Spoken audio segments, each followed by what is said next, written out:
What it do, what it don't, what it will, and what it won't. It is another opportunity to get together and record the experience known as the Ball Hog Sports Talk with this riveting week. I mean, riveting, action packed week of sports. How dare we not get together and record the Ball Hog Sports Talk where sports, business, and entertainment collide? We're going to bring you something amazing today. We're going to dig into the details of a very public recent indictment, but we're going to relate it to some other things in sports business and entertainment. I promise you don't want to miss this episode. Like we ask you every week, humbly, please like, comment, share, tag a friend, tag a foe, tag anyone that you know, and please subscribe to the YouTube channel and to the podcast, the Ball Hog Sports Talk. The episode is going by the title of The Better Bettors. And you bet, pun intended, you don't want to miss this one. So fasten your seatbelt. Make sure that you are ready and attentive. Be prepared for rough, rugged, and raw. It's the Ball Hog Sports Talk, where sports, business, and entertainment collide. With no further ado, let's go. Wake up, wake up, wake up, and stay woke.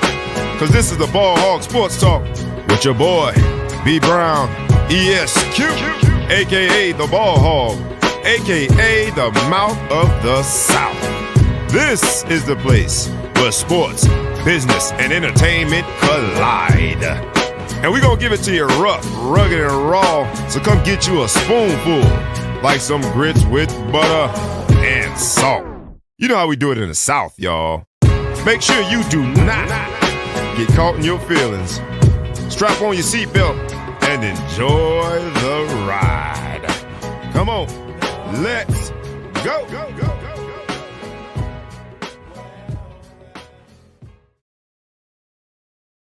What's up, ladies and gentlemen, boys and girls? Man, we are in the building today, and it has been an amazing week of sports, business, and entertainment. So an amazing week needs to be capped off by an amazing show. And so how dare these two distinguished, handsome gentlemen, if I do say so myself, or at least one and a half of us are handsome, how dare we not bring you?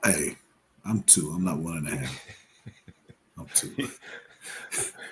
That's why I took my shot first. I was being. I used to stay on a little too long. I had, it gave me a chance to think about something. But So he needs no introduction, but how dare I not? He is the man, the myth, the legend. Thou shall be intergalactically known as, respected as. When you say it with reverence. Say it with some bass in your voice. Say it with some respect in your tenor. If not, other consequences you might face. He is from the Middle Coast. The Big Flow Show's in the building. What's up, my brother?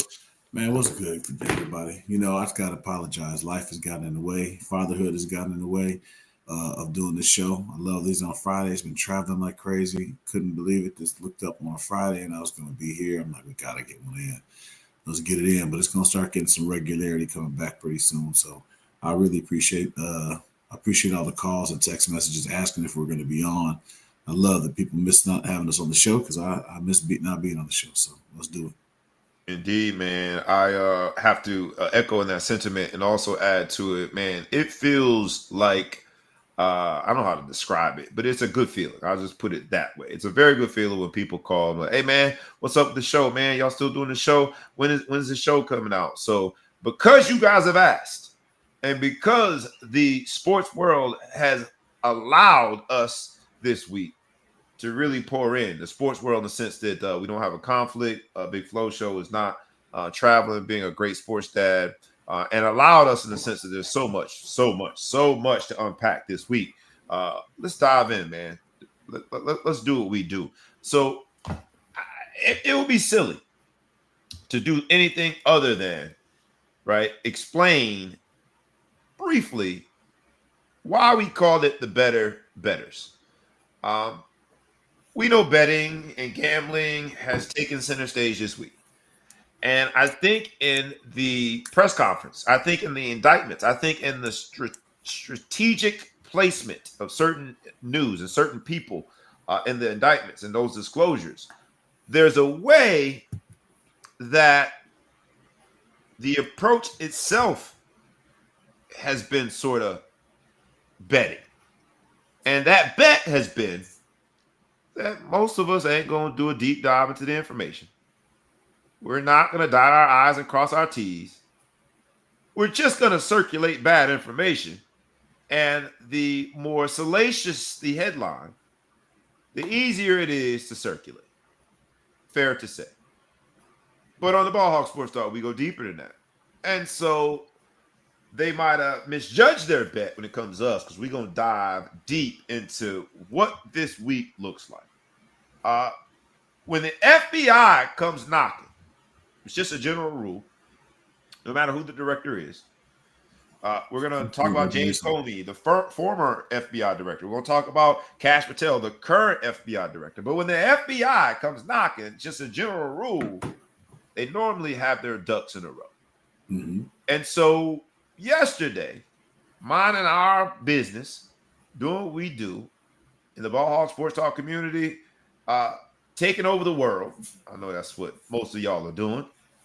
We get a news break story that comes out where the FBI, current FBI director, Kash Patel, is in a press conference telling us about not one, not two, but three NBA greats, or two former NBA players, one current NBA player, involved in two separate indictments.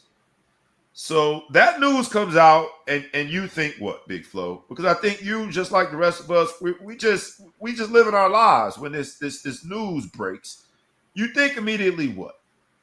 I mean, the first thing that came to mind was release the Epstein files. I mean, that's all I had to go to. Release the Epstein files. That's all I see is distractions. I see people running out in front of the camera.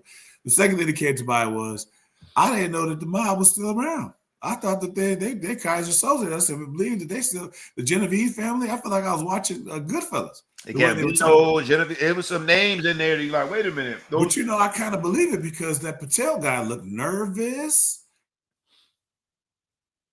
He did. Very nervous. That's you, dog. That's all you. I don't want to get in front of there and start calling out the mob. I did question why no mob names came out, and it was just athlete names came out. But I was initially like, well, that's the bet, right? The bet is that most of us, while we might know the crime families, I think there are 4 or 5 major crime families. You let Hollywood tell it, yeah. It's kind of like accounting. I don't know if we're down to 4 or still 5, whatever. The big accounting firms, or the Power 4 now. We're not the Power 5 conference. It's the same thing with crime families. So the story comes mergers and stuff. I don't know. We need to check. I don't think they had any mergers. I doubt a reverse stock merger. I don't know how does that work. I don't know with crime families. I'm proud to say I don't know. I couldn't believe the day started naming crime families. Like, oh my Lord, what is going on? My first impression was, this is some BS. But then I soon started to see there's something here. Yeah, there's some here. There's definitely some here.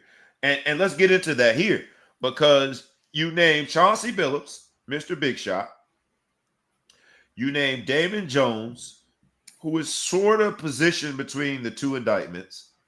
And then you have Terry Rozier. All right. And because the FBI does a good job of naming their operations, this operation is called Operation Nothing But Bet.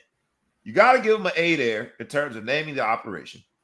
And this is about essentially undisclosed information that was not made public, that was used in prop bets to enhance the probability all the way up to 100% that you would win the bet.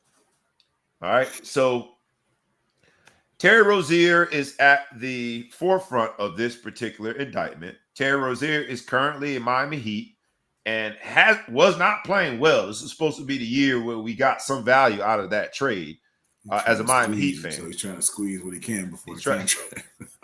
He wasn't playing well at all last year. When he did play, he was injury ridden. And Terry Rozier is at the center of this particular indictment. So for those who have not heard yet, Terry Rozier in this Operation Nothing But Bet indictment is essentially charged with disclosing information that was not made public to others in order to increase the probability all the way up to 100% that someone will win their bet. Now, according to this indictment, Terry Rozier disclosed to one of his childhood friends that he was going to do what he needed to do to make sure that the under, which means, let's say there's an over-under on a prop bet, like Terry Rozier is going to score 10 points or Terry Rozier is going to have 3 assists, right? He encouraged his friend, along with others, allegedly, to bet the under. And he then, in that same game, removed himself by way of injury before the end of the game, therefore guaranteeing that the under won the bet. He didn't reach the requisite number of points or didn't reach the requisite number of assists. And there was an uptick of activity in this particular prop bet. So the FBI is doing, and I'm assuming with the complete cooperation of the bookies, they're figuring out volatility. And on a normal day, and this is pre-Miami Heat, but I'll use Miami Heat as an example. On a normal day, you're not worried about too many people taking action on Terry Rozier bets. And so the volatility, now this is back in 2023 is when this allegedly happened. It was on, I think, March 23rd, 2023. He played for 9 minutes and 34 seconds. And it was a scheme to defraud the market. So the under wins, and allegedly, after it's all said and done, when people collect, they go to Terry Rozier's house to divvy up the money. You hear all of this and you think, what, right? And this is on the heels of a great, not a good, a great NBA opening night. Phenomenal. Phenomenal, right? You got Cooper Flag, you got Wemby. Wemby goes for 40 and 15. He's out there looking like a video game player, like someone literally like figured out some special DNA to create this superhuman to play the game of basketball. You got Cooper Flag, the first white player drafted number 1 by the NBA in the NBA draft since 1977. And I mean, all of the ingredients for a very magical opening night come together. They go to the second game, San Antonio does a great job defeating Dallas in the first game. The second game, you've got Golden State goes into a double overtime game. Am I saying that right? It was an overtime game that night. So against the Lakers, I believe, right? Did I say that right? I might have messed it up. Anyway, opening night, and the reason I'm messing it up is because my recent memory is clouded by this indictment. Opening night has a stain on it because the very next morning we have Cash Patel in front of a press conference. Say again?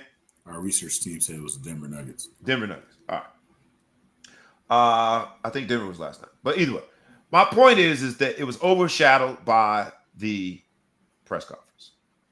Press conference is on television. Every channel. Not just ESPN. Not just Fox Sports or any of the traditional sports networks. Every channel. In fact, CNBC, that's dealing with market news, has this story on. Every single channel has this on.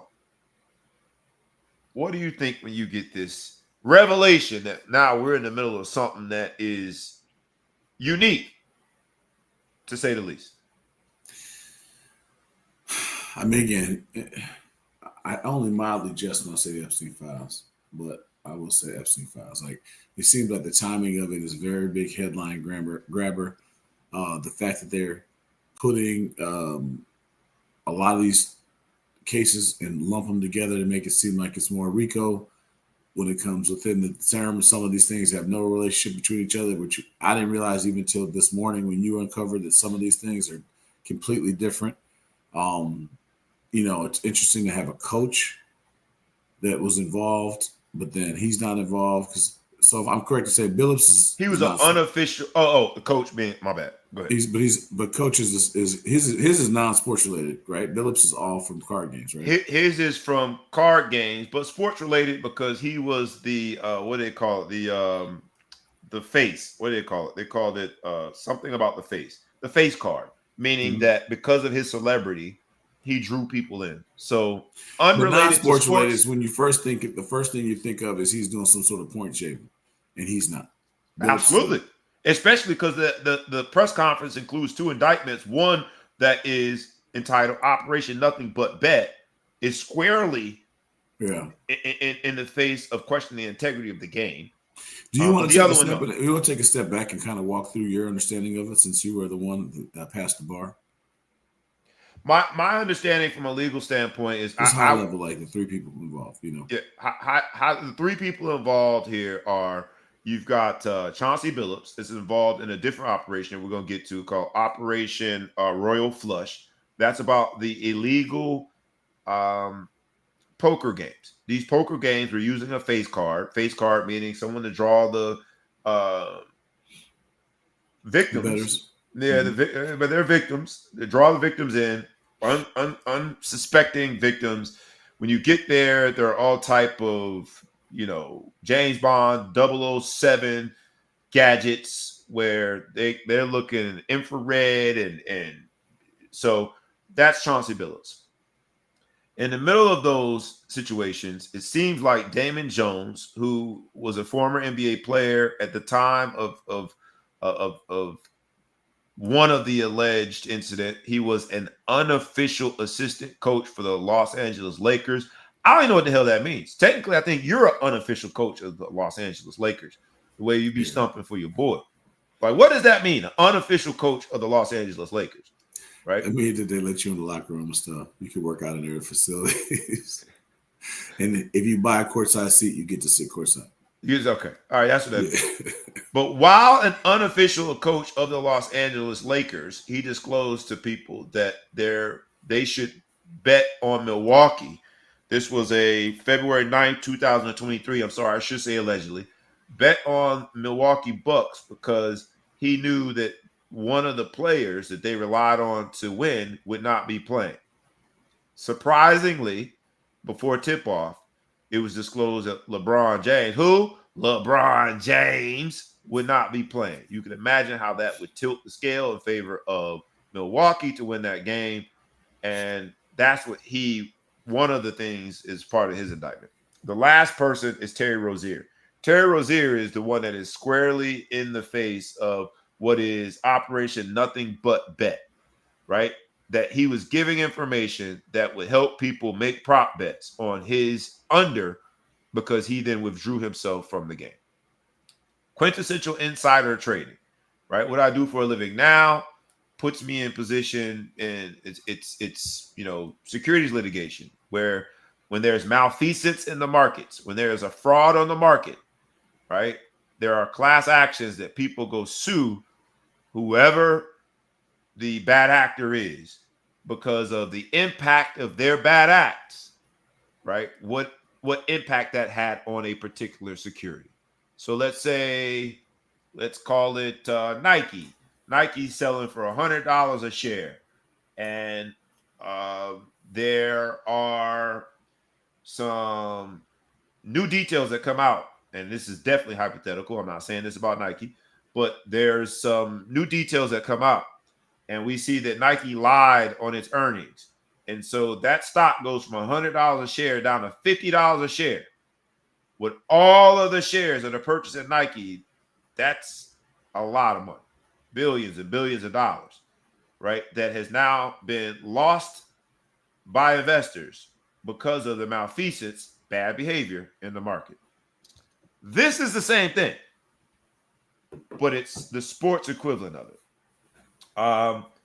Does that make sense? Did I describe It that? does, yeah. I just wanted people to understand, because I didn't before the show, that there was some separation between what happened and some of the different things. So it speaks more to, like, what I say about the Epstein files. Is like they're trying to make it more sensational than it is, because honestly, does anyone really care that professional poker players got cheated from Chauncey Billups, and that is that national news that the FBI should be involved in. Let's say that. It's No. also been alleged that some of his friends were involved in the being duped part of it. So that just from But a human instinct really, honestly, standpoint, though, that doesn't make you feel who good. cares? Like the fact that people who are playing card games. So we're talking about 20 or 30 victims of people who are professional card Yeah, players. you feel like you should have known. Like you should have like I don't know. You should have did more to protect the integrity of that poker game, or why go play Nobody on someone's cares, own though. turf? Really, honestly, the fact that people are tipping you off before a bet that LeBron's not going to play for a bet—that's public interest. The fact that Rozier is pulling himself out of a game to point shave, that's public interest because that betting is handled by the masses and it's affected by the masses and it's cheating going on and you wonder what else is going on. Who cares if Chauncey Billups was cheating against not the public? They're saying the people that were getting smacked were professional poker players mainly, right? Who really cares? Yeah, Like $7 million. That's a lot of money, though. I mean, the if I size of stole the $7 fraud. million from you, would the FBI do a press conference? If you stole $7 million from me, From you. never mind. I can't. Maybe the fact that you tried to shoot my house up and kill my kids, that might be part of it. But you know what I'm saying? Like that's the part of it. That's the lead too. That's the lead story, the lead face of this whole thing. You can't pick up a story without Chauncey Billups doing there. And they always say Chauncey Billups, an NBA Hall of Famer coach, whatever, blah, blah, involved in this sports betting scandal. Yeah. I mean, I guess the Wild World of Sports, or what am I talking about? I'm old as hell. Wild World of Sports. The ESPN puts Texas Hold'em on TV to try to make it a sport, but it's not a sport. And they put the odds of every game. They betting is now integrated in the fabric of our sports coverage. But I'm just saying, you're saying Chauncey purely, Billups, he's the most popular of all the basketball players, so that's why his face is on there, and the fact that he's a coach. But his portion of it was about duping some people out. I mean, it's like the Brett Favre situation with stealing with Mississippi probably got less press than this is getting right now. And they don't talk about Hall of Fame, whatever is in a sports scandal because what they did with the stolen money was build a facility. They don't try to tie the two together. So that part of it is kind of weird. But I guess, yeah, that's the bet. That's what I'm saying. That's the bet. The Better Bettors, right? The bet is that you've got the face of this scandal. And let's call it what it is. Now I got to rip the Band-Aid off. What's up, Love Dog? My man Love Dog in the building. What up, team? He says, should Rutgers fire Shiano? We're going to get at the end, we're going to talk about some of the firings in college. They're not going to fire him. They're going to let him walk off gracefully. And happy belated homecoming to Rutgers football. I digress. I'll get back. But let's rip the Band-Aid off. The bet is, because you're being polite, saying that Chauncey Billups, Mr. Big Shot, is the face of this scandal, the face of this indictment, because he's the biggest name. He's a Hall of Famer. As of last year, that's a Hall of Famer that we are talking about here. But let's go further. You got 3 black faces as literally the face of the scandal. You got Kash Patel, who, while we should be thinking that the Justice Department, by way of its agencies, including the FBI, is agnostic to politics, Kash Patel won't let us really believe that. The FBI director has owned his allegiance to this current president. So if we lend at least a little bit of understanding to the politics behind this, the best bet is to put these 3 black men, former NBA players, as the face of the scandal, as the face of the indictments. But I'm going to go out on a limb and say that even if Chauncey Billups was the face card that drew in these professional poker players, Chauncey Billups, I don't think, while he has a hell of a damn jump shot and he had a hell of a presence on the basketball court as a floor general, I'm going to go out on a limb and say he doesn't have the technical skills to do some of the 007 double agent shit that was necessary to carry out this fraudulent behavior at these poker games. And yet he's the face of this conversation. And so that's the bet that Cash Patel, that's the bet that any and everyone that wanted this story to be mainstream on the heels of a great NBA debut night, that's the bet that they were willing to take. And to be honest, it's why we are talking about it. So I think they won that bet. Now the question is, where do we go from here? Chauncey Billups in the same conversation with at least 4 crime families that I thought were like, I thought that was a thing of the past. I thought they left when The Sopranos went off the air. And Chauncey Billups is the face of this damn scandal? And not one of them has been named. Not one. They named the families individually, right? So for the insider trading situation, which is Terry Rozier, essentially, Damon Jones, right? I think there are 31 people arrested. Am I saying that right? 31 people. And then the Operation Nothing But Bet, which is Terry Rozier, 6 people. But the freaking poker situation, 31 people. And you know about 1.5. You know about Chauncey Billups and Damon Jones. I don't know what his major was in school, but I bet it was engineering. I'm just guessing. No stereotypes. So my thing is, he didn't create the X-ray vision and the spy contact lenses and goggles and all that type of shit. I want to hear about those guys. Yeah. I want to hear about those people. Those are the people behind it. He was just the face.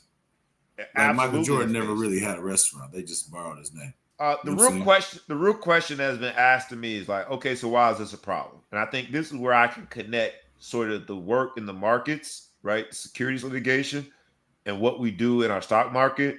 Like, you know, the efficient market hypothesis is like everyone has the same amount of information at their disposal at the same time. That's what makes markets efficient, right? And we'll just go ahead and share it, man. I think this video is only a minute and a half, but I think it'll give you understanding. And bear with me. This is talking about purely the stock market, and this is talking about insider trading. But Terry Rozier, right? If he tells people, "Hey, man, bet the under," I've got some inside information. It don't get more inside than that he's gonna get himself out the game. Or Damon Jones, who's accused of February 9th, 2023, is accused of telling people that they should bet on Milwaukee because he was an unofficial assistant coach of the LA Lakers. And in that capacity, despite it being unofficial, he was made privy to the fact that LeBron was not going to play before anybody else was made privy to that information. That's insider trading. And so let's click on this and we'll get into this minute and a half. It'll give us an understanding of why this is a thing.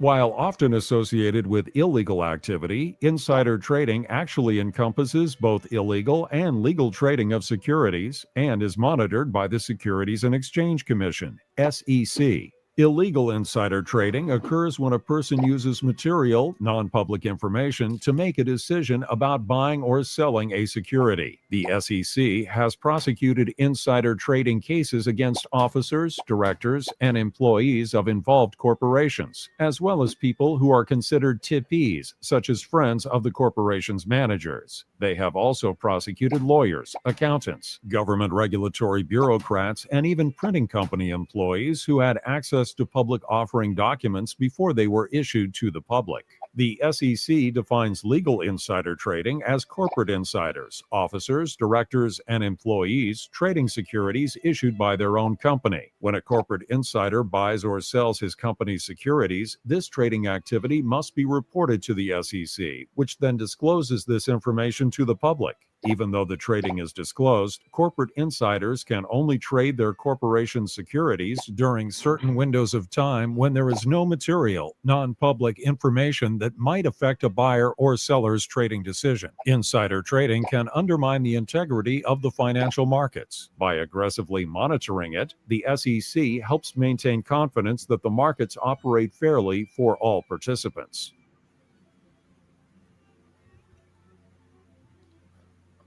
All right. The reason I share that is simple and plain. Testing starts in development. I mean, All right. the I ROI share that because projection I of think over it'll And you're give you still playing the insight as to commercial. why. Say that again. You got the commercial on the screen. So. Do I? Yeah. I hit stop sharing. My bad. Give me 2 seconds. The reason I share that is, as I find this, the reason I share that, is it done now? Yeah, but we're not. My beautiful face is not on there. Your beautiful face? That's gonna make Where's people. your beautiful? That's gonna make people log out. I just need you to have a beautiful face I got you. for said information to be true. Give me 2 seconds. That's what we want. That's what we want. There we go. Are we back? Yeah, I fixed it. All right. The reason I share that is because I think it's important to understand that the insider trading and what the SEC is doing to make sure that people have confidence in the markets is equivalent to what the NBA and its Committee on Integrity, what the commissioner of each one of the sports, and now by an extension, the FBI is trying to make sure that we have confidence that there is integrity in the game itself. So this multi-billion and closely approaching probably $1 trillion industry that is legal sports gambling maintains its solid footing to stand on. And so when Terry Rozier is tipping off to his friend that he suggests that he bets the under and then takes the next step and leaves the game because of air quote injury, and then takes the final step, which is, if true, the nail in his coffin, has people meet at his house to divvy up the money. That's insider trading. When Damon Jones has information that is not public, that LeBron James is not going to play, and when the disclosure happened before tip-off, everyone was surprised. I remember that game just because there were a lot of people that flew in internationally to watch LeBron play, and there was this whole uproar. Hey, I came to see LeBron, and he's not playing tonight, right? So that's insider trading. While I understand the need to protect the integrity and the sanctity of the game, I don't understand why they're the only faces of this particular story. And that's where we are with it. I'll give you final word on it, and we'll talk about Operation Flush because it does read like a freaking James Bond movie with spy glasses, with infrared designations on cards, with cameras under the freaking table. Like, that's James Bond. But I think that's where trying to give credit where credit is due, I think that's why the emphasis is so powerful on this particular indictment. Because if not, then the whole idea of transitioning into so many states and being able to do it online, legal gambling, it's gonna scare some people away. You know, you mentioned this when we kind of in our little pregame about the, what's worse. And I kind of look at it a different way. I feel like the more you make gambling legal, the less likely you are to have with the cheating. And hear me out on this. Before, you just had to go to Vegas, or you had to go, you'd have a friend going to Vegas. You'd be like, hey, man, put this bet in for me at Vegas. When you get out there, get your little ticket and then mail your money. It was a pain in the ass, right? And, because you didn't really want to deal with the bookies. And so then, but people had the local bookies. Well, bookies are, by definition, criminals, right? And when you start dealing with criminals, you start dealing with people involved, and you get people saying, let me try to get by definition, they're criminals. If you're a bookie, it's illegal to bookmake, so you're a criminal, right? Yeah, so, but when you have that going, then you have people who are criminals that are in touch with people who are betting, and they can get to the right people and start to do it. So you have athletes who are putting in bets with these said bookies who can be manipulated and done wrong. Where now that it's legal, you can have somebody who's not really involved, just like Oshani. You could just have your manager put the bets in for you and just take the blame if something goes wrong and you're fine. Right. But he's not a mafia guy, right? Right. So I just think by making sports betting legal, you cut out the bookmakers, right? So why do I need to go to a bookie if I can just go online and If I could do it myself. do it myself? And now that I take the bookie out of it, he doesn't have contact with me, and so now it's the nefarious acts. It's not like the bookie, those people. I mean, not to say that it's impossible, but they're making so many millions and billions of dollars. I don't see those people calling and trying to get people to point shave. So I think it should have lessened it. And what scares me though is as there's still going to be a racket out there for people that want to do it, and it could be way worse than we think. I mean, we saw. I don't want to perpetuate things that I haven't researched, but I did see a video going on with Steph Curry and a couple guys on the bench, and they were looking around and they were up by 9. At the end, the guy misses a free throw or something like that. They're taking the ball out and they're like covering their mouths. They're talking to each other. They seem concerned. Someone may have mouthed said, just as long as he doesn't hit a three, a guy comes down and hits a three at the buzzer. And you see Steph Curry and 2 other guys going crazy on the bench. Like, you still want to doesn't that come with the information age? Every game discloses the spread, all of the respective parameters of traditional betting. The spread, the over, under. They even disclose prop betting. So I'm not necessarily willing to say that exchange that was probably captured, that is not something that Steph Curry and those involved are proud of, but I'm not willing to say that means they're automatically gambling. I think I don't want to do that either, especially because Steph Curry's too light skinned, but I don't want to like put in the that's it out loud. No, I don't. One time for the light skin. Okay, I feel it. But I don't want to say that. Now, let me go on record and say is I think it should be legal that athletes can bet on themselves to succeed. I don't see any problem with that. There was a long time ago. I think Terry Rozier puts that in question. No, because the way you're saying you can't bet the under. You have to bet the over. I believe you should be able to bet on the over and be public about it. I'm betting the over. The reason but even that, right? Like, let's say you've been on a bum ankle and you went and got some amazing treatment from this amazing doctor, so your ankle is better. You have more information than the general public. And I guess it also, if you do bet the over, because first, I didn't think this through because I was like, okay, you got to bet the over, you got to make it public. But then I was saying, well, then what are you saying when you don't bet the over? Like, you know what I mean? Like, if you don't bet it, if you don't bet everything, right? Or if I bet the over, it'd be very easy for me as a wing to go talk to my point guard, like, yo, bro, I bet the over. Get me the cheese. It's right? tough, but I think where I got that from was there was a boxer. What was the guy used to have the thing with the X on his face? His teeth looked like he needed a dentist to be in his family. He had an X on his face. He used to wear the X mask. Oh, the executioner. Yeah, Bernard Hopkins. Bernard Hopkins.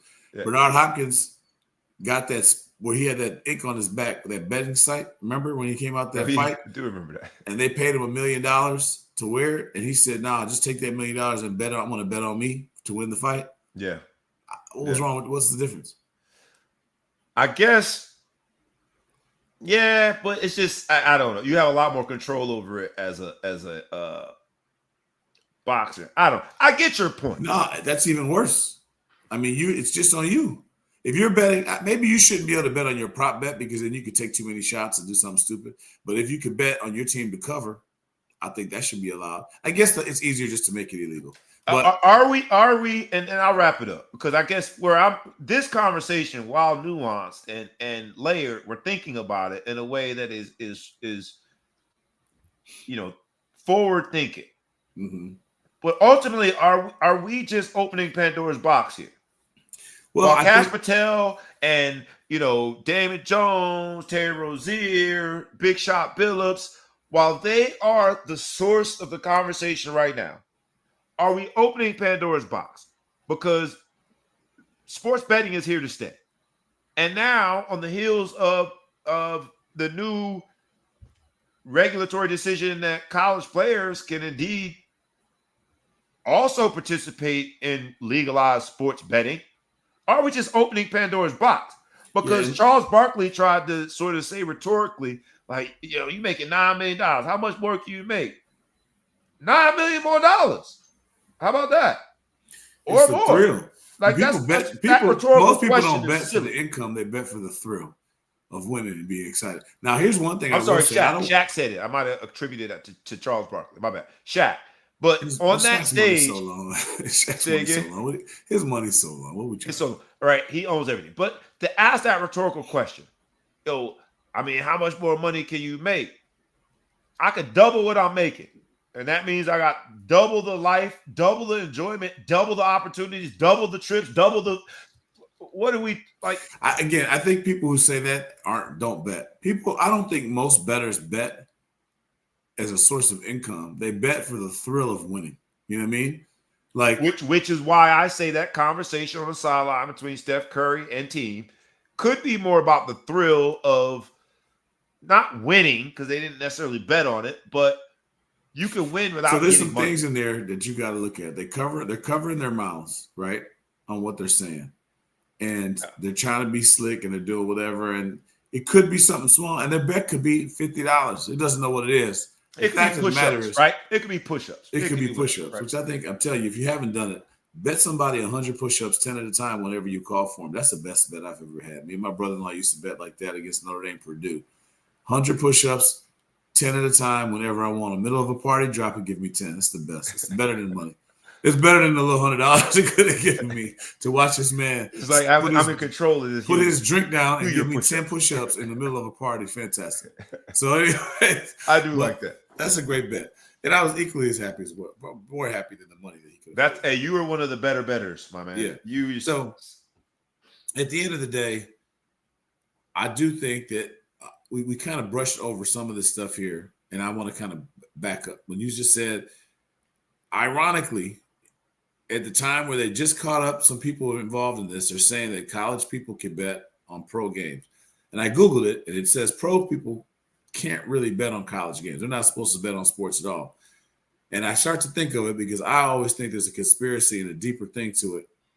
I find it ironic that now that they're paying these dudes to play in college, that now they're allowing them to go out here and make these bets in the pros. Oh, they want some of that money back. They want their money back. My man MJ Mount Johnson in the building. I like that, man. One of our live audience members says, for those who are listening to audio and cannot see the screen, his response is, the biggest issue I see is that competitors view sports as competition, but many gamblers view sports as entertainment. And it sounds as you're describing it, like your gambling hat on, because you are both, right? As a gambler, you're on the entertainment side. As you're describing it, right? You're doing it for the thrill of the entertainment, not necessarily as a way of income. Mm-hmm. But as a former athlete, you got to appreciate, like, there's a competitive nature to this. And I think you sort of, you were able to weave that into your response of, you should be able to bet the over on yourself. That in itself is saying, I'm a competitor's competitor. Mm-hmm. Right? But they're kind of at odds with one another. Right? Because if that's what you do, great. But your impact on the market or impact on the betting market there is real. Mm-hmm. It's real. And that's where the Terry Rozier problem occurs, right? It's that in isolation, I don't think that's a big deal to tell your friend, not Terry Rozier, I'm sorry, the Damon Jones thing, to tell your friend, hey, man, if I was you, I would bet on Milwaukee because he knows that LeBron's not going to play. Truth be told, it's not like he self-sabotaged the Lakers as an unofficial assistant coach. Ain't nobody listening to him as an unofficial assistant coach. Mm-hmm. He didn't make all the other players play poorly. He didn't give Milwaukee Bucks some steroid concoction to make them play better and make their jump shots go in. He just talked about the odds being probably in their favor because of this information that wasn't public yet. But in doing so, the people who were doing it for entertainment are now at a disadvantage. And it's unfair. That's the insider trading part of it. Yeah. And it's safest because trying to keep up with this rule and that rule, it's safest just to ban everybody from betting and kill them when they do. You know what I mean? because the temptation is there. You know what I mean? You think it's gonna get worse? Mustafa, what's up, my brother? He covers a lot of the local sports from the media angle. But when it comes to the betting angle, is this gonna get worse? I believe we're opening Pandora's box here. Mustafa says it's only gonna get crazier. Your assessment. And please chime in for those who are watching live. We enjoy your comments and we'll definitely analyze it as it pertains to the particular topics. But is this the beginning of Pandora's box being opened? The FBI had the wherewithal to conduct this particular investigation. Think of all the players that aren't being investigated yet. And the referees. You see nowadays it's a shame because the way the internet works is I've seen all these other stories that haven't got legs that are probably fake, but they're talking about. I saw some story about a ref saying that he manipulated games for 20 years, but I feel like it's fake stories that come out. But at the end of the day, and I think it's harder because you're in a crew, and unless the referee group, that crew itself is a crime family, which maybe we're going to get there too, the zebra family of all referees, right? You're only one of several people in a referee crew. And so it's hard for you to completely control the game. But you can control a moment as a referee. You can certainly control a crucial moment. Look, the bookmakers are damn close. Notre Dame was 10.5-point favorite to USC, and they won by 10. Somebody asked me before the game, and I said, this is a rivalry. I'm going to go. I would take USC for that. I would never personally bet against Notre Dame, but I'll take USC in this game because 10.5 seemed like a little bit much. It was off by half a point.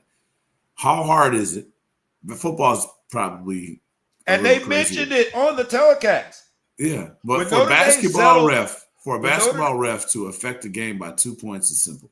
But my point is, even in the Notre Dame USC game, I got my Notre Dame hat because Notre Dame USC was this week. We beat our rivals, so I got to wear the hat. But even in that game, that was an NBC covered game. And when Notre Dame settled for 3 or it was a turnover or something, when we realized, we being the audience, had to accept that it was not probably going to exceed 10 points, there was a mention of that by the color commentator. Right? Like, that's how integrated in the fabric of sport this whole gambling thing is. And so while Cash Patel and the FBI team from Operation Royal Flush or Operation Nothing But Bets sits up there and pats themselves on the back, truth be told, when I hear it, I'm like, yo, this is the beginning of the end when it comes to the sanctity and the purity and the integrity of the sport. It just is. Because it's everywhere. I didn't know that the spread was 10.5 until I was watching the game. And they said something, it's not even cryptic anymore. It was something to the degree of, there's going to be a lot of people not happy about that. I mean, ESPN does my favorite thing on ESPN is bad beats. Like, they do that late at night, talk about the bets. They got bad beats at the end of whatever. It's the most entertaining thing going on. Betting it's so mainstream. As Malcolm said, Elf in the Room is the craziest debate. The biggest partners with the pro college sports now are these gaming sites. I mean, they want you to gamble. They want you to do it. That's more reason why they have the FBI. I'm not going to give any credit to the Trump administration, but the FBI has to show that they're cracking down on it, because when people lose confidence in it, they're just going to stop betting. It's this generation's version of our credit cards. When we got to the college campus, they gave you a free shirt in order to get a credit card, and then you went and bought your stereo, right? At the risk of sounding real old. You bought your multi-CD player stereo with the big speakers, and you paid for it for the next 25 years. Mm-hmm. While we have cracked down on credit card companies and the disclosures that they have to make, and there's some regulatory oversight there. This generation's version of our credit cards, when we step foot on campus, is gambling. Mm-hmm. You go on the app, you open your site, their version of it is gambling. And then there's just very little oversight. The younger you are, the more money that you have, the more mistakes that you're gonna really make. And luckily, the more time you have to recover from those mistakes. But when you enter into the room, into the chat, this thing called a freaking crime family, they're talking about crime families enforcing these debts in traditional crime family ways. That's what I've never heard of. Right? They still running books too? Why would you go to a guy who can whoop you when you could go to somebody? I guess you could owe him. But why would you go to a guy who can whoop you, then you just go online and check Hey, it's the rush, man. It's the rush, baby. It's the rush. It's the feeling it's the juice. You already got it's the same juice. Yeah. Matter of fact, sometimes the juice is better at the casinos. It's not 10% all the time. Sometimes it's only 1.4 or 1.5. Come on, man. Hey, if you know better than I do, man. And now you're on the news. 1997, I lost all my money on that casino boat. I haven't gambled yet since that day. I like that question. Malcolm asked, how can we not expect athletes, coaches, and execs to not get involved with gaming the same way they've gotten involved with media? And that's the reality of this. The reason why poker attracts someone like Big Shot Billups is because of the reality that Malcolm, I think you laid it out when he's talked about competitors being competitive. Our juices flow, right? Like that's our version of it. There's a reason why so many players, former players, present company excluded, transition to golf because there's 18 holes of competing. There's 18 holes of gambling as a way of competition that just adds a little extra to that competitiveness, right? And so the people that are most prone and most wired for competitiveness put into a space where you have gaming. Duh. And I know you think that the regulatory oversight will allow it to be done the right way. I just don't see how. No, I don't want to say that that's the case, that the oversight, but you have to show that you give a damn and that they're going to care to keep public confidence, high as it can be. There's still going to be people who say it's rigged. I'm not doing the sports betting, or like yourself, you just don't want to bet. It's just not worth it to you. It's not interesting to you. So I get it. But there's people like, okay, I can't keep betting. I used to bet sports betting until the year must have been 98, 99, something like that. And Khalid El-Amin was playing for UConn. The spread was 7.5 points. They're playing against Georgetown. And with the fact that you can rip that off that cleanly means that it really hit you. It hurt. Core. It hurt and it changed. El-Amin, I haven't heard that name since he hasn't heard that name. I think he goes by George now. But like back then, it was Khalid El-Amin. He was driving. It was like this. Only thing I don't remember is how much time was on the clock. Call it 7 seconds on the clock. And they were up by 7.5 or something. The spread was 8. He's driving down the court. I'm thinking he's going to go up, shoot, get fouled, make his free throws, and then they're going to go back and forth. I'm good. This man dribbles down the court, and he catches a cramp in his hamstring.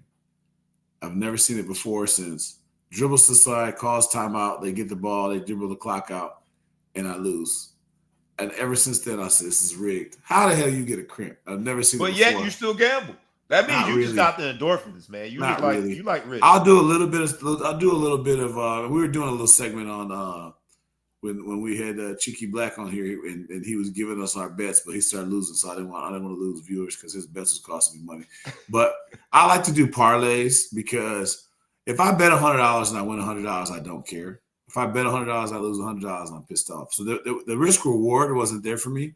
But if I bet $25 or $50 on a parlay, and if I win, I hit and I win $700 or $800, the risk reward is there. Like, you know what I mean? If I lose 50, okay, I'm sick, a little bit mad, but then the $700, $800, I'm happy as hell. So like that's about right for me. So I'm a parlay guy. For those who care. I'll let's move on, but we'll come back full circle. The entire episode is going by the Better Bettors, and we have, by way of Cash Patel, standing up there just as proud as a peacock, talking about how they, with a little bit of trepidation in his voice, I will agree, but talking about how this crackdown and this investigation has lent itself to these indictments, right? We saw a level of politicization in that story. And then this next story takes the cake. Tish James, the New York Attorney General, in this episode of Better Better, Tish James was very public about going after Donald Trump for his crimes in the state of New York. Well, now Tish James has been indicted. I think they called it money fraud. I don't even know what they called it. It's bank fraud charges in Norfolk, Virginia, for a house that she bought for peanuts. And a total over the life of the loan, if indeed she's found to have done something wrong, it's like $18,000 we're talking about. $18,000, right? Peanuts. And yet she's going before the court today.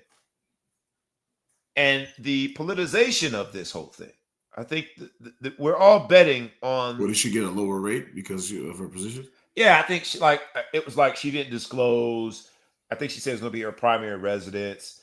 And at the risk of bringing scrutiny on myself, I would say something like something that everyone does, but not me. I've never heard of it. I've never heard of that. But $18,000, to the tune of $18,000, a sitting attorney general for the state of New York, who has been the face of advocacy when it comes to being an AG. She's probably the most popular attorney general in the entire United States of America. But because of the politicization of this whole thing, this is a black woman who is a staunch detractor of the Trump administration, who has to go before court today. And so when we're looking at all of it, man, it makes sense that the FBI would be front and center, literally rolling out these three black men, and Damon Jones, Terry Rozier, and Big Shot Billups, as the face of a criminal ring that they don't have the wherewithal to lead. Right? No disrespect. But if they're in the same conversation with four crime families, they're not the main event. Why are they the face of the story? Same thing with Tish James. The Better Bettors. But don't we tell our athletic children that exactly? When I tell my son when he was in high school, the reason why I don't want you to drink or smoke anything in high school, obviously, there's obvious reasons why I don't want you to drink or smoke when it's illegal. I said, but when you put alcohol to your lips in high school, all the camera phones are coming out. If that party gets busted up and 50 kids get busted, and they say who was there, the first name they're going to say is yours, right? Fair. The first name. So we can be mad if we want to. So is that the risk, right? So what you're saying is qualify your risk, and that is a subjective qualification. That is not objective. You have to subjectively qualify your risk. That's basically what you're saying. Like, I mean, I'm not gonna let any of these dudes call themselves victims. When you tell me Chauncey Billups is a Hall of Fame basketball player, an NBA coach, and he's cheating in a card game, you deserve the embarrassment, and you're not going to get my support if proven guilty and say that you got. Why weren't they showing the Genevieve family in front? Because they know better. The Genevieve family might show up at your house. Chauncey Billups, you ain't gonna do shit, right? And so, Rozier, if you are saying that you didn't play, you saying that's why Cash Patel had that little. Cash Patel wasn't nervous because he was talking on Chauncey or Rozier. That's not what had him stressed out. He said that part with bass in his voice. Yeah, but when he had to make the crime family, he started stuttering and sweating.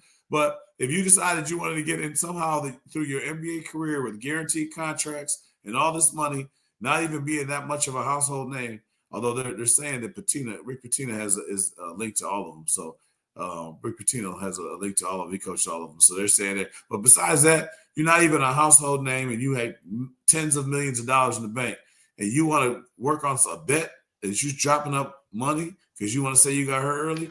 I'm not gonna support that. Why are you the face of this? You're not the big, because you're a doofus. That's why. Because you're a doofus. That's why you're the face of this. And you should have known you'd be the face of this. So you're a doofus if you did that. and you're guilty, and you're not going to get me to support you and stand on anybody's soapbox and say you're a black man and why are you the face? Because you are. That's why you're the face of it. Because and look, and your daddy told you that you would have been the face in high school, like I told my son.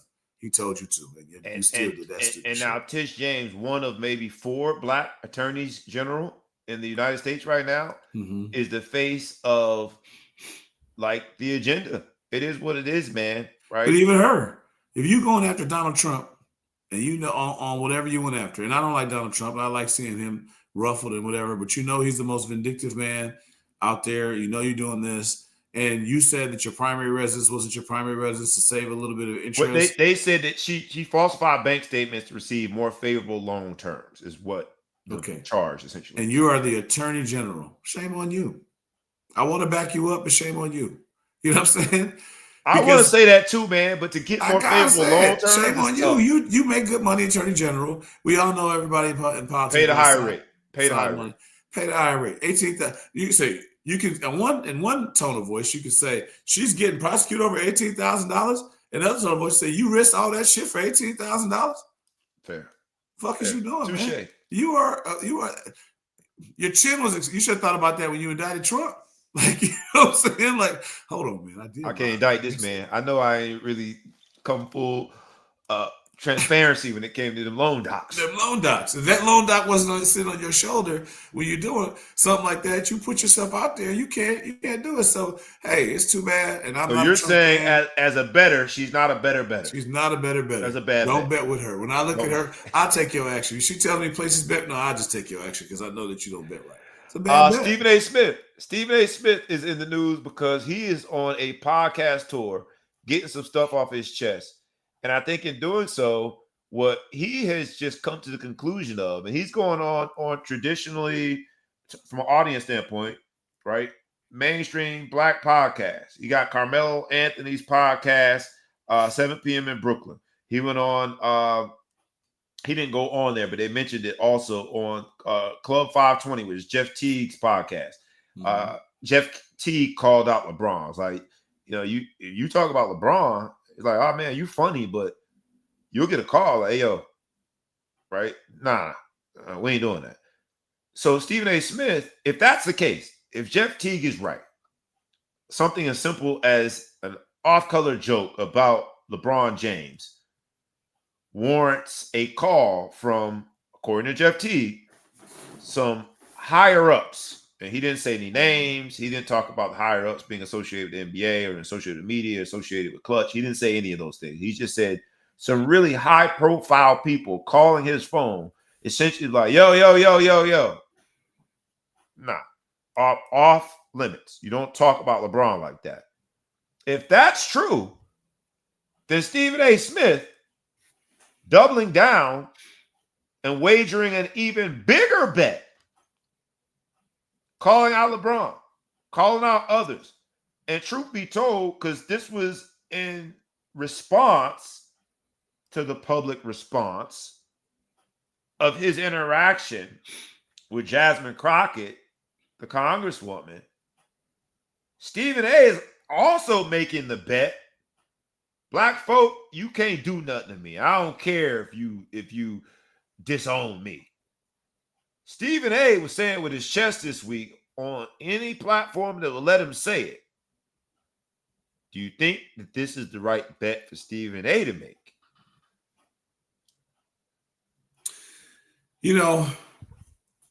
Although he apologized. He did apologize to Jasmine Crockett after a lot of back and forth. He did apologize. But even in his apology, it was kind of like advising her and others, be careful about taking on Donald J. Trump. But do you think Stephen A. is making the right bet with his public persona as the villain? Because his villain is different than my villain. I'm a villain here trying to figure it out. We're going to monetize it, and Ballhawk Sports Talk is going to take off soon in the future. Stephen A. is the villain with a bunch of zeros already guaranteed and the face of ESPN with all the power from ESPN right now. Do you like his bet? I think he's going through some things. he got his body right, working with with what's the health guy that's been getting everybody right. I don't know who Steve A's working with. I don't know. I'm Steve sorry. A. Smith works with the dude. I actually messed with that guy. The guy that tells you about all your methylation tests and all that kind of stuff. Somebody, I don't know who it is. whatever it is. He got his body right. He's rumored to be engaged to I think Molly. Supposedly that could be false, but I think he's trying to find himself. I mean, he's doing a lot of conservative political shows. I've had a lot of people who've never heard of him sports wise said, I like this guy, because everybody's got to tell you that they like the black guy and do whatever. So I think Stephen A's realized that like who he wanted to be and who he wanted to rock with doesn't rock with him. Right. Right. He tried to be part of hip hop nation, try to be part of mainstream black culture, try to be part of whatever. And we don't really like him, man. But who likes him are the haters, Jason Whitlock went too far, and so he lost everybody. But he kind of, was trying to he's trying to catch that little crowd. At this point, man, in entertainment, people are chasing what they can find. Whatever segment of society they can get, they're chasing it. So Stephen A. Smith is supposedly the biggest name in sports. I think, what's his name, probably is can threaten him on that. What's the white dude, the punter? Oh, Pat McAfee. I think Pat McAfee could probably argue that he is now, but Stephen A. is up there in the top 2 to 3 in the sports thing. And I think. Well, I think Stephen A. also waged a bet because in sort of separating himself from the in crowd when it comes to black Twitter, to simplify it, to make it easy, but black pop culture, mainstream black sentiment. By doing that, he did sort of ingratiate himself in a community that is probably overwhelmingly supportive of Pat McAfee. Fair? Yeah, you're right. Pat McAfee definitely speaks to a different segment. I mess with Pat McAfee, but he definitely doesn't. I'm not who he's trying to get in. Let's just be honest. I'm not the reason why he's popular, right? You're not light-skinned enough. I'm not light-skinned enough, right? I don't use enough sunscreen. And nothing wrong with that. Everybody has to have their little market. Doesn't have to be mine. Yeah, everybody has to have their market. So nothing against Pat. I mess with Pat McAfee. And let's be fair. All right. But there are probably a lot of people who are a bit jealous, makes it sound vindictive, but a little uneasy about Pat McAfee's ascension in the ESPN hierarchy. Right? Even you saying that, the old punter, that sounds wild. When have we ever given punters a space in media? Now, I do think he does a good job stirring up the pot for his audience. I think he does a great job owning the Bud Light community and saying, this is who I am. The man comes out in a freaking t-shirt like some NASCAR Indy 500 look, and he's on camera. Like, so he's changed up a little bit though. He started to. He stopped wearing tank tops from what I've seen. I haven't seen him in a tank top in a while. He's cleaning up a little bit. I haven't been on there where they've had to bleep him for a while, but he was, for a while he was out there and cussing and doing whatever he wants. This is kind of a side, but I find it interesting now that you're seeing more and more people that are in public figures that speak on podcasts in a way that they couldn't speak on the air.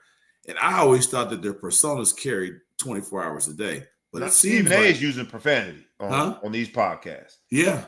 I mean, when it comes to LeBron, say whatever the hell he wants to say. And I quote, when it comes to LeBron, the topic of LeBron, Stephen A. Smith says, I don't like his ass at all. And so, do you think he wins that bet? Because that's a hell of a bet. That's a hell of a bet that Stephen A is making.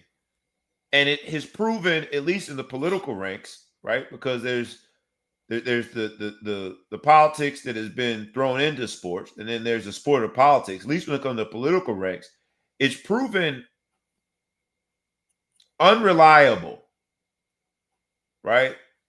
Tim Scott had a ceiling in politics that I don't think he'll ever get past that ceiling. You Mm-hmm. go down the list of later. We talked about attorneys general, right? You had Daniel Cameron in Kentucky, who ended up running unsuccessfully for governor of Kentucky to unseat Bashir, right? There's just been a Candace Owens seems to have a rebirth with some of her ideologies. It's just been a sort of, does Stephen A. and his new approach, is this a good bet for him? Jason Whitlock if is a your goal laughing is to stock. keep it 100, if your goal, let me say this, if your goal is to be revered by your own, if your goal is to be, that kind of guy, then I don't think he's in the right direction. If your goal is to make money and gain popularity, I think Stephen A. Smith is doing a great job. Fair. Very I didn't fair. like him before, so he's not going to do nothing to make me like him now. So I think you got to go. I mean, look at Candace Owens, right? I don't like Candace Owens. I'm going to put that out there. I'm not a fan. But Candace Owens started off as a Donald Trump hater, and she had a website with her husband. Nobody cared. Then her and her husband came out as this power couple and said, we're going to be conservatives. People started listening. She ditched his ass. I can't remember what he looks like. And then she decided, I'm going to start doing I'll be the blackface on any conservative show that wants a blackface to talk bad about black people. Boom. She came out there and she became popular. Then she got popular enough to actually start talking about some of her opinions that weren't completely popular because she has enough of a voice now to do whatever. I don't like Candace Owens at all, but she's figured it out. She's making money out of nowhere. She came out of no place, and she's doing what she wants to go do. Her goal is not to be invited to my barbecue. But Stephen A's already made it. Huh? Stephen A's already made it. He's eclipsed. He's already made it, but he's moving with he's moving. Again, he's looking. People talking about they want him to run for president. I've heard people tell me they want him to run for president. Like Stephen A. he's moving up. He's ascending. You know what I mean? Like we talked about before, how much is enough money? It's not enough money. It's not enough to do what you got to go do. He's keeping. He's moving. He's saying if you're not moving, you're dying. He's moving. I don't like him. I didn't like him before, so he shouldn't do he shouldn't try to get my approval. I'm not. You know what I'm saying? I'm beyond. But is that what you think he did? Like, essentially, he has put his cards on the table, to stick with the betting analogy. Right. He's all in on the reality that I've lost the community that was rocking with me, the Black community that sort of culturally was on board with, here is a Black man in the power seat at ESPN saying what he wants to say in ways that I thought still connected him to our community. Mm-hmm. Right? Like you could tell he was culturally aware. He went to a HBCU. He celebrated the proliferation of HBCU on the big stage when it came to, not to say that this was the only thing that signifies it, but when it came to Coach Prime and, freaking game day was at an HBCU game, and Stephen A. Smith was in the center of it. So at one point he was down. That community is kind of that community in which I would probably put myself in that category. We at best we're tepid when it comes to Stephen A. now. So Stephen A. just basically saying, look, I don't need y'all no more. I'm gone. My bet is to be more universal.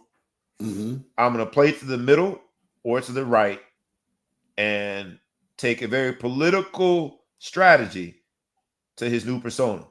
I'm just shocked that he is so vocal about his animosity with LeBron. I think he's trying to go for the Howard Cosell, even though that was fake, but the Howard Cosell, Muhammad Ali. LeBron is on top. He's the man. He keeps coming out. He keeps going after LeBron. He keeps saying all these different things and starting a war. He's making himself, it's like battle rapping, man. You know what I mean? Like usually the battle raps, one of the guys has no business being responded to. I shouldn't say usually, but a lot of times you go in there and one dude is gaining fame off the other dude's name. By him constantly going after LeBron and doing whatever, that's whatever. Being a LeBron lover, which I have been accused of many times in the past, doesn't get you popularity. Nobody wants to talk to you. But if you want to hate on LeBron, man, they want you. Hey, listen, what you got to say about LeBron? Hate on him. Come on, what you got? So haters gonna hate. And you meant lover in a platonic fashion, man. That's how you get. I said I've been accused of it. Oh, okay. I didn't claim it. Man. Yeah. No, did he? I didn't claim nothing. Lover is a strong word, bro. I don't even use the word. Let's go home with what is the bright side of the NBA. It's been a great week for the NBA rollout.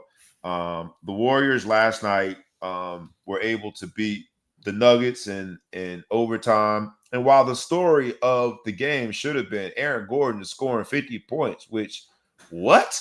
Aaron Gordon? While I knew he was an amazing dunker and a great role player, Aaron Gordon, and you look at his percentages has gone up drastically, man. This game is getting crazy where the front court and their proficiency from beyond the arc, behind the three-point line, is increasing every year. Aaron Gordon scoring 50 points is a big story. But not so fast, my friend. A man by the name of Steph Curry. The chef.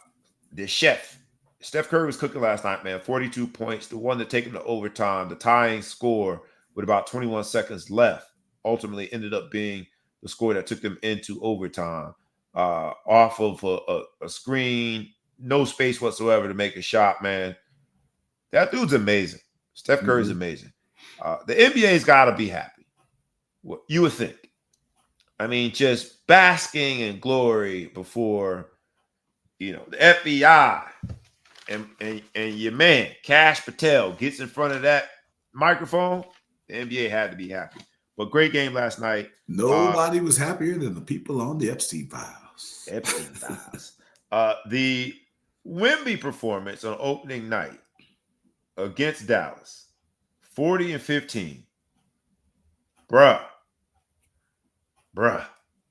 Pretty impressive. Him good, though. I think him got a chance to be the next LeBron. I do. I think him got a chance to be if he stays healthy, and that's a big if for someone 7'4", and that light in the wind. But your bet on this episode of the Better Better, as a bettor, if you had to handicap his odds to be a Hall of Famer, let's go Hall of Famer, because you went right to the top. You said the best of all time. Let's go Hall of Famer. What'd you say? You went right to the top and made the best of all time. Who's the best of all time? No, I'm assuming you're saying that he's arguably the best of all time when it's all said and done. I was waiting for you. I was waiting for you to put that out there. And the reason why I was going to say LeBron as opposed to saying the GOAT, even though they're synonymous in many circles, was his physical. Don't let Wemby gain some of this weight with these monks out here. What are you waiting on? Ain't nobody stopping him from eating. He eating good. I'm but don't let him. But because a lot of LeBron's greatness is because of just the fact that he's such a physical specimen and athleticism for his size. But like Wemby just did a reverse windmill dunk, and the hardest part was for him not to let his feet touch the ground before the ball went in the hoop. Like, you know what I'm saying? Like, by the time he dunked it, his toes were this close to the ground. Right. So his physical attributes are so unmatchable, and the only thing you got on him is him being skinny.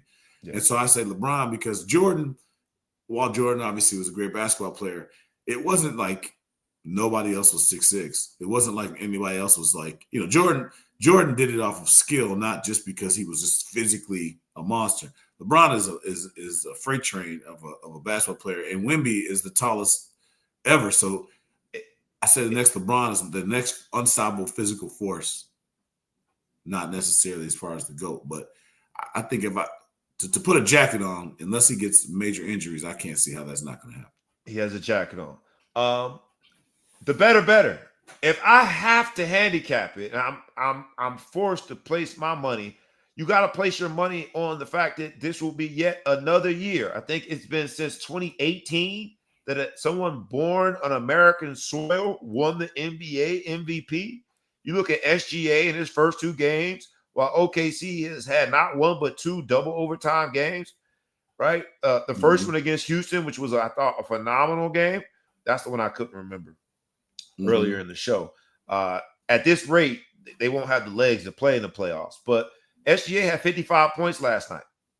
55 points and looked phenomenal. Again, I mean, Wemby, SGA, maybe the Greek Freak, but it's almost certain that we'll have another NBA season that has another NBA MVP that follows in the long line of recent NBA MVPs such that they weren't born on American soil. Mm-hmm. And it's interesting as I am in the midst of going from grassroots basketball to AAU and seeing all of the emphasis, the money, the resources, the time, energy that we put into basketball here in this country. It's interesting to see how it's sort of slipping away and becoming more. It had already been more global, but the best of the best seem to be coming from places that are not the USA. Seems like it's going to be another year. Now it's early. We're in the first week, but maybe Ant Edwards can be the first one to do it because he's looked good as well. But we shall see. Last American player to win the NBA MVP was James Harden, 2017-2018 season. We in 2025, dog. I know. And even hearing that, James Harden, and I don't think there's an American-born player besides Ant that you could think of, because they're not going to give it to LeBron anymore unless he scores 100 points a game. They just decided he's done. I don't think Steph Curry was in the talks at some point when he had a late run last year. Like without Steph Curry, Golden State is terrible, and the award is most valuable player. That said, though, they have to be like a 1 seed for Steph to be considered. They're 2-0 right now. Golden State looking good. Oh, well, I mean, in that case, give it to them. But I'm saying we'll see what KD does down there in Houston. It's tough, man. Because right now, if you ask me who's going to be the MVP, I got to put my money on Joker. Another non-American born player. Joker. He's the best. We have so many good players in the NBA right now. I don't care what anybody says. I don't care if I get kicked out of the ARP club, and I can't play bingo no more or whatever. The talent in the NBA right now is so much better than it was. Don't you do it. Don't you do it. So much better. Not even in comparison. Don't you do it. Don't do that. There's so many better players than there were when we grew up. It's not even close. Just meaning the concentration of better players? Sheer numbers of better players. I'm not saying that Jordan, Bird, and Magic aren't amongst the best ever, but I'm saying you take Jordan, Bird, and Magic away, Isaiah Thomas, I'm going to keep going until you tell me to stop. So Jordan, Bird, Magic, Isaiah Thomas, Tim Duncan, Tim Duncan, Hakeem a lot. Take the center. All those centers are great because those centers are different than they are today. So that level, that kind of basketball players. So 1 through 4, we're gonna go 1 through 4, and you think that 1 through 4 compare era to era? No comparison. No, that's not what I'm saying. I wanted to make sure I'm clear of that. And that's not what I'm saying. I'm saying 1 through 30. There's no comparison between the eras. So what I'm saying is, no. When I say 1 through 4, I meant position. The point guard. Oh, well, yeah. No power forward. Sorry. Yeah. I'm saying that Jordan revolutionized basketball, right? He the moves that he did, how he played the game, whatever. Every single thing that Michael Jordan can do, there's 25 guys in the NBA that can do every single thing Jordan can do. Maybe not as well, but the dunks, the moves, the shots, all those things, and they do shit that he didn't do because it didn't exist yet. You know what my argument is going to be? They learned it from watching Jordan, baby. They did, absolutely, and that's the reason. That's how the world gets better. That's how the world gets better. Is look at track. People learned how to run track better. They learned tricks, and now high school track meets have a whole field of people running 10 seconds. Not heard of before. Because and in Texas running lower than 10 seconds. Yeah, getting better. So what I'm saying is Michael Jordan, Dr. J was the first one to go on one side of the basket and come up and do the other. There's people in 5th grade doing that now, right? 3-point shots. Michael Jordan, in his defense, he never shot a 3-pointer until he made it to the NBA because there was no 3-pointers before the NBA when Michael Jordan was in college. There was no such thing as a 3-point line in college, high school, nothing. Now I have a 5th grader that was on my team that went 9 for 10 for 3-point line, right? So evolution. But when it comes to talent and I think players Aaron and Gordon skill did his level, 50 points last night was 10 for 11. At one yeah, point, he made 8 in a row. Jordan never could do that, would never try. He would never take 11 threes in a game. He would never consider it. There was 2 or 3 people in the NBA who could even think of taking double-digit threes in our time growing up. No one could shoot like that. Larry Bird is not even in the top 50 of three-point shots made. There's centers that have more three-point shots than Larry fucking Bird. When it's all said and done, in this episode of the Better Bettors, if you had to bet, because we gonna get old, and the current players are gonna fizzle out too. Yeah, They're gonna move over for other players. mm-hmm. And I know we all have recency bias, but on that Mount Rushmore, when it's all said and done, 20 years from now, you're telling me that's going to be disproportionately made up of players from this current era, and the 80s, dare I say, are going to be moved aside? That's the bet that you would make? The problem is this, and we see it in our case. How many people from your generation say that Wilt Chamberlain or I like that comment right there. Chris said the defensive talent isn't better, but go ahead. We're going to argue defense too. But some of these guys that are older school basketball players, the Wilt Chamberlains of the world in that era, we don't give them nearly enough credit. I mean, Wilt Chamberlain, to say that he's out of the top 3 or 4, it's really blasphemous, but it's easy to say because none of us saw him play. Right. But and we penalize him for being so much more physically dominant compared to his peers. We penalize him there, and there's less brothers in the league, and there's only 10 teams, and then my man, I mean, really, the best player ever, if you want to just go off of some of the stuff we give Cal, you can't even argue it. Just the best person in basketball history is my man that just died from the Celtics, Bill Russell. He won the championship all but twice. All but 2 years he won the championship. Then he won as a coach. I mean, come on, man. Like, you can't even compare him, but he's so old and he's gone now. So people aren't thinking it. Your kid's never going to name Bill Russell on the top unless he's just trying to win it. That's recency bias. So the recency bias will always be there. So, yes, my point is, by the time our kids were our age and do whatever, the people in the 80s, other than Jordan, Magic, and Bird, are going to be like, but they're going to forget about, I mean, think about how good Charles Barkley was, right? No one's going to care. They already don't care. Nobody cares. Now, in our era, Charles Barkley was a goon. Nobody cares about him today. He won't get named ever in someone's top anything now. But we thought Barkley was the shit. Yeah. Right? I give you that. Barkley didn't have a championship, so that's his biggest knock. Let's go home with this, bro, because I think you teed up a whole different conversation. I don't want to go down that path because we could be there all day.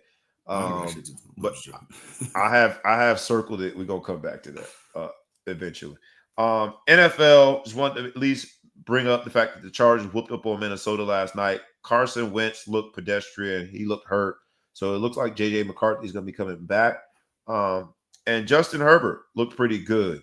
Not a very exciting game. I want to look at the viewership numbers. They got the whole Amazon Prime thing, so you got to go over the river and through the woods to watch the game anyway. But it was on during a time where I think we're getting really excited about basketball on a day that they had this scandal front and center. So people were more inclined to watch basketball, if nothing else, to hear the development of the story. So I'm assuming the viewership numbers were down, but pretty good game. So we'll see. This weekend's supposed to be a big weekend for NFL in terms of trying to figure out some positioning with respective divisions. College football, though. I talked about Notre Dame beating USC. Cheer for old Notre Dame. And in doing so, put themselves in prime position to go on a run and be talked about, disrespected, called overrated. Get ready for all of that. Notre Dame has put themselves in a position to make a run to be in one of those 12 positions to make it to the college football playoffs. Simple and plain. They've got to still play Pittsburgh. They've got to play Boston College. They got to play Syracuse. But all teams that they will be favored to win. They got to play Stanford, who just had a big win against Florida State. So get ready to be mad. If you're going to be a better, though, I'm telling you, a safe bet is with not one, but 2 of the best running backs in the country. Notre Dame's a pretty safe bet. James Franklin. I'm going to put that out there and say this. And don't call this insider trading because I know a lot more than the world does about sports. But Notre Dame is going to be in the playoffs. Watch it. They went out. Let me say this. They have to win out. Got to win out. They got to win out. And they got to win out in good fashion because they don't have a chance to come. Yep, not like a bunch of 1-point games, but get you a couple pumpkin heads in there, and they're going to go. And the narrative is going to be this. You had a brand new quarterback. His first game was basically a bowl game. He's playing against Miami, the only game in town on Big Holiday at night, down in Miami, and he almost pulled it out. First second half, he was two different quarterbacks. Yeah. Then he lost a squeaker to Texas A&M, who hopefully is in the SEC championship game. Everybody in the world knows that should have been holding on the touchdown call. They were a call away from winning. And then they went and ran the table after that. And now it's recency. This is how they're blah, blah, blah. Whatever you want to say, Notre Dame's in the playoffs. That's what I'm saying. I like Malcolm's argument. He said, talking about your previous debate, he said you're making the 2025 Camry versus 1972 El Dorado argument. I love that. Yeah, but if you ask the person who got the character, man, you discounted the character, baby. That El Dorado got character. If you ask somebody who got their license in 2024, which is a better car, they gonna go with it. El Dorado. Back when my daddy was born, I don't really know about El Dorado. Fair point. College football, man. Let's talk on it real quick, and we're gonna get out of here. James Franklin was fired, and some people from Penn State say finally. If you look at his record over his tenure there, I think he was there 10 years.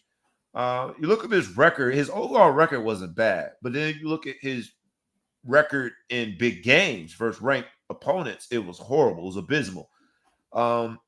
Did we see a reckoning? Like, did Penn State make a decision? Because James Franklin had all of the makings in terms of developing great young men and representing the university and, saying the right things publicly. Penn State, and I would argue that James Franklin made them relevant again, right? On the heels of the scandal, which we won't go into. They had the interim coach, what's the guy named? Bill, whatever. You can't argue it. He made them relevant again. He made them relevant again. No one can argue that. But what Penn State said, and the athletic director took full ownership of it, is relevant is not enough. The Penn State, I guess internally they set a standard, but externally, globally, in this new world of NIL, where kids are making $3 million, some of them, a year, did he also set a new standard, or Penn State rather, the athletic director set a new standard in terms of what's enough? Because yes, he made them relevant. They were going to be competitive in all of those games. It was going to come down to a possession here or there. But Penn State sort of said, yo, that's not enough. Is that the new standard in this new NIL world? Is that in order to bet on a coach, to double down, right? Chips in the middle of the table. Do you have to do the unthinkable? Because the man was one win away from a championship last year. Championship appearance. Yeah. He lost in the semis to Notre Dame in the Orange Bowl. So that's what, 5 games removed from that? What was Penn State saying? Can't lose to Northwestern at the crib. Can't lose Northwestern at the crib. I call my Northwestern fan dads and I'm like, are you offended that you beat the team by 1 point and they said enough is enough? I give you $50 million to go away. That's so insulting to Northwestern, in my opinion. At that point, like damn, it's not like he lost to a D3 team. You know what I'm saying? Like, you lost to a Power 5 team that's 5-2. But I think at the end of the day, it's too bad. I mean, he's going to be okay. But I think we're in this world, this pay me now world. But that's why this one. And then you think, and I don't want to make it about race. Sorry to interrupt, but he's white. Billy Napier still had his job. They just fired him at UF. They just fired him. I think it's look at Billy Napier's record at UF, pound for pound, compared to James Franklin at Penn State. And I'll go one further. Mike Norvell, who just lost an unthinkable 3 in a row, one of which to Stanford, who is abysmally bad. Mike Norvell got his job still. He got a vote of confidence. They came out and said, we're not going to fire him. And I don't want to make it about black and white, but damn it. Nobody knows that James Franklin is black with you. Nobody knows. Everyone. James Franklin knows he's black. He talked about being the first black coach to win a national championship with him and Mark. When they were going against there, they're like, black coach. And they said, who's the other black coach? I thought they were trying to name assistant coaches. I didn't know James Franklin was back into the playoffs last year. Hey, Neither you know did you. what? Hey, you're gonna get a call from Team Light Skin after this, bro. Don't you do James Franklin like They that? didn't You're gonna pass lose him your with us. card. You're gonna lose your card. The one drop rule is in effect, but I had no idea he was black. None. Right. But think about that. Mike See? Norvell still got his job, Doug. Florida State, after they won that first game, was on a high, transcendent high. He messed up the money by losing to the University of Virginia. He had what was going to be a game day primetime slot against Miami, Florida State, Miami, a 7:30 p.m. game. They had already made the game a night game before he went and lost on a Friday night. No, his wasn't Friday. I'm sorry. Miami lost was Friday. But, what are we doing? Mike Norvell has a job and James Franklin doesn't?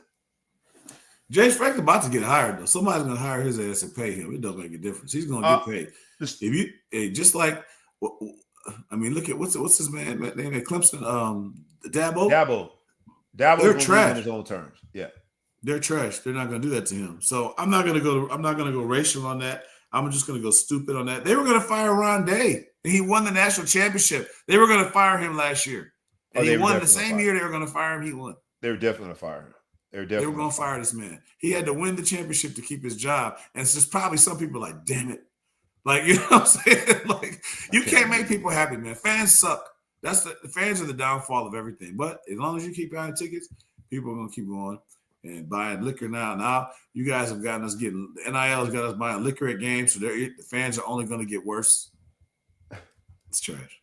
Yeah.